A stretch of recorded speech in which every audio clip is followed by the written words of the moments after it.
This is Andrew, and welcome to another episode of Madman Review. Today, we'll be taking a look at a primitive tool that remains relevant and versatile to this day: knives. While the shape and sizes of knives have evolved throughout the years, it's still one of the most versatile tools in your collection. It can be used to open a box from Amazon, to cut shoestrings, to shank a bad guy. The list goes on. In fact, your chances of survival would be doubled if you have a knife on you. A knife's important, can never be overstated, and you should have one with you every day as long as it's reasonable to do so. Nowadays, there are so many knives of various shapes and sizes. Where to begin? First, let's access our options. Before we begin, I want to point out that there is no one-knife-fits-all option when it comes to everyday carry. It depends on your needs, so ask yourself, what kind of knife do you want? Rather, what do you want to use the knife for? The perfect knife varies from person to person. By the same token, no two knives have the exact same features, benefits, and drawbacks. But to help you adopt a more measured and effective approach to picking your blade, consider the following. Price. First, ask yourself, how much are you willing to spend on a knife? Some are dirt cheap and others are worth more than guns. So plan ahead and decide how much you're comfortable spending. The price sometimes limits what blade you can choose.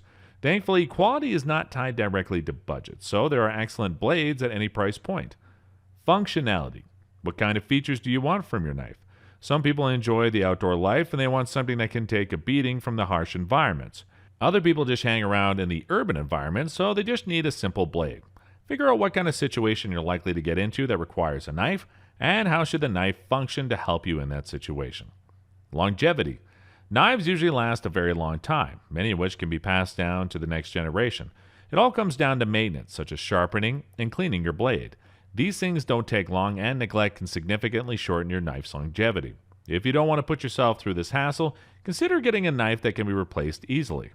Style. This is the least important bit, though just as relevant as a determining factor. If you carry a knife with you all day, it pays to get one that is appealing. Modern knives come in various styles, so you were spoiled for choices in this department as well. So, with the theory out of the way, and that you've answered all the questions above, I'll give you my recommendations from the most expensive to the budget blades, in that order. As per protocol, the links to these knives are in the description below, so make sure to check it out.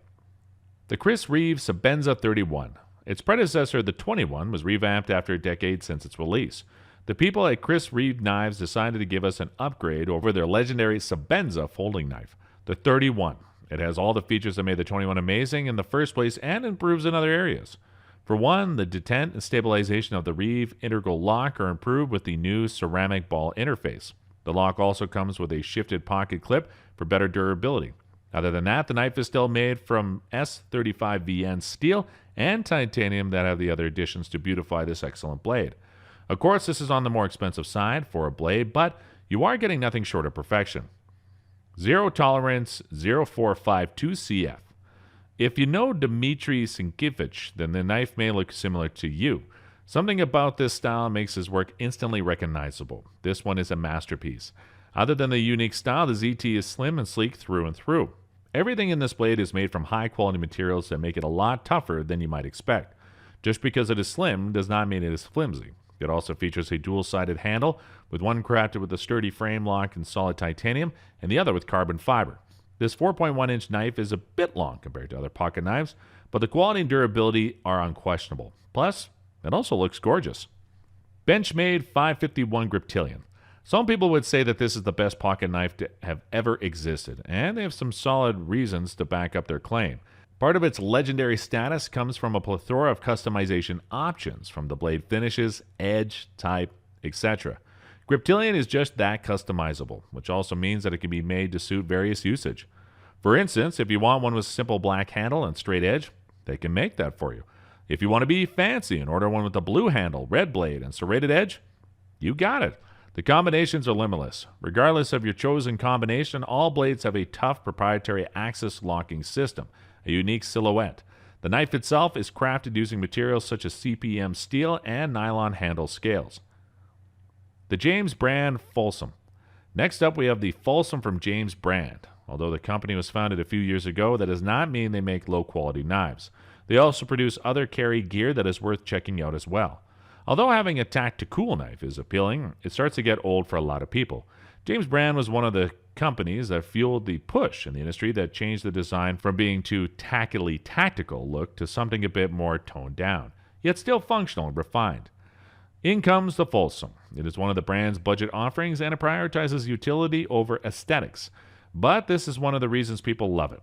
Did you know that the Folsom was made because the brand could not find the perfect everyday carry knife? They took the matter into their own hands and put together an amazing knife. You can really tell how much thought is put into this with its G10 ergonomic handle that scales to the drop point blade. Just like Rick Ashley, this blade will not let you down. Nagao Higonokami friction. As the name suggests, the Nagao Higonokami comes straight out of Saiki, Japan. It follows the wisdom behind the Bahu's tenet of being more than less. It also follows the same crafting recipe dated as far back as the late 19th century. So there's a long lineage of bladesmiths who worked for the ancient samurais. The most notable feature is the lock or lack thereof. You just get a blade, a handle, and a pivot. You might be asking what makes it special. For one, the lack of a lock is not a flaw. There is an integrated handle at the end of the tang, so the knife remains open as long as you use the friction of your grip. This means this is not a knife for those who aren't familiar with folding knives. Now you might think that this is a drawback, and you have a point, but this is one reason why it's such a solid option as an EDC knife. Newbies who don't know how to handle sharp objects should not do so under any circumstances. The same applies to those reckless few who throw caution to the wind. It is for those who know how to handle a knife well. This becomes clear when you look at its construction. You have a simple single-piece handle that you have an either iron or brass and a reverse tango blade made from blue paper steel. It's not a knife for beginners, but rather a piece for those who appreciate the rich history, beauty, and elegance of Japan. The Buck Knives 110 Folding Hunter Knife. For disambiguation, the original Black Knives 110 folding knife dated back to the mid-1900s. That says a lot about the overall quality of this knife. The design is mostly the same since then. Not because of the lack of innovation, but because there's no need to fix something that isn't broken. You see, when the 110 was first introduced, it was intended to handle tough jobs that other fixed blade knives used to handle. And the name suggests the knife was advertised for hunters, who would need to use for skinning and dressing game. It held up very well, of course. So you have a tough-as-nails knife that has the benefits of being able to slim down on command, and you start to see why people view the 110 favorably. It's a very solid option for city dwellers and survivalists alike. Just like the Nagao Higonokami, the 110 has a lot of history behind it as well. The Deejo 37G. One thing that makes folding knives better than their fixed blade counterparts is the form factor and weight. Folding knives can slim down significantly, and the manufacturers can get creative with the handle design to shave off some more weight at the same time. So if you want the kind of knife that cranks both to 11, this is the one for you. The 37 gram from Deejo is probably going to get as small and light as knives can get before things start to fall apart. As the name suggests, it is only 37 grams or 1.3 ounces in weight. But don't let the weight fool you. It can still punch way above its weight. The 37 gram crafted using carbon fiber 420 steel and hardwoods such as rosewood and ebony. Deejo means to put all of that together into a knife that weighs only 37 grams, plus a liner lock for safety. Let that sink in for a moment. They even go the extra mile and throw in some customization options if you want a knife that expresses your personality. Overall, the 37 grams is durable, light, beautiful, and reliable. It's also pretty cheap. What more can you ask for? The Victorinox Cadet Swiss Army Knife. You might already see this coming. When it comes to folding multi-tool from Swiss, you can go ham and get a sack that has an entire toolbox the size of your palm and can fix everything except world hunger and global warming. But most people do not have a use for such a tool, which is where the Cadet comes in. The Cadet strikes that perfect balance between durability, functionality, and beauty. It does not have as many tools as the biggest sack on the market, so it cannot even fix your breakfast. But when it comes to folding knives, the Cadet delivers. It has 9 built-in tools, one of which is the stout slip-joint blade. The Cadet is probably the closest sack you can get to the original ones issued to Swiss troops back in the 1800s. The overall build quality is solid thanks to the stainless steel tools and frame, not to mention the textured A-lock scales that feel nice to the touch. While the knife might not look as flashy as others on this list, this is the most value-packed option out there. Remember, you're paying for 9 tools, not just one, and the Cadet is not even expensive to begin with. So consider having one on your person. Even if you might not use the knife, the other 8 tools might come in handy. The CRKT Pilar. It all started when one famous American author named Ernest Hemingway spent his latter years on the waters of the Caribbean on his boat. affectionately dubbed the Pilar. Just like the boat, the Pilar from CRKT is modest, yet durable and reliable. The Pilar is designed by legendary bladesmith Jesper Volksans.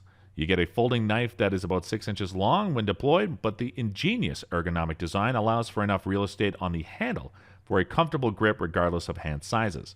But if you're still skeptical, it also comes with a frame lock just to keep the blade fully secured during use. The blade is made from stainless steel and its shape takes inspiration from the Warncliffe design. So you have a knife that is just as good for slicing as it is for punching holes. The Opinel No. 8. Finally, we have the Opinel No. 8. Its design is instantly recognizable, and you might think that this is a knife that comes from a bygone era. And you'd be correct.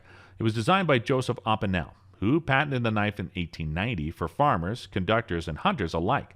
The No. 8 proved to the world that you don't need to splurge to have a high-quality knife. The No. 8 is their magnus opus. It is classic, iconic, and can probably outlast other modern knives, even though this is very, very cheap. The No. 8 dated all the way back to the late 19th century and is still in production today. So this is another historic piece you should have in your collection. The fact that it remains in production over 100 years is a testament to its quality.